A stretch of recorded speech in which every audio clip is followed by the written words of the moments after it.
salita po ng Panginoon. Sabi po sa aklat po ng 1 John 1:9, subalit kung ipapahayag natin ang ating makasalanan, papatawarin tayo ng Diyos sa mga ito, at lilinisin tayo sa lahat ng ating kasalanan sapagkat siya'y tapat at matuwid.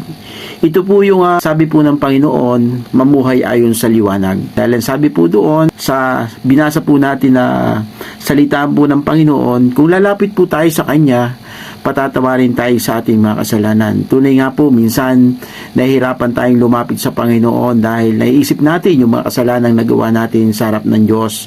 Pero ang sabi ng Panginoon, at lilinisin tayo sa lahat ng mga kasalanan sapagkat siya'y tapat at matuwid.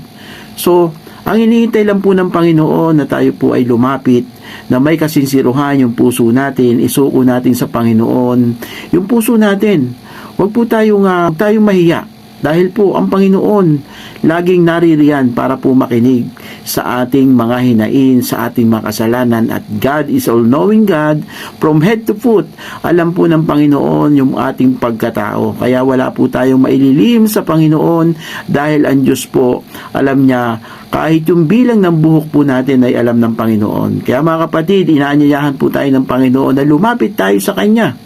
Dahil ito na po yung pagkakataon. Ilapit natin yung ating puso, ang ating buhay sa Kanya. Ariin natin na ang Panginoon siya yung maging GPS o siya yung ang magmaniobra ng buhay natin, mga kapatid.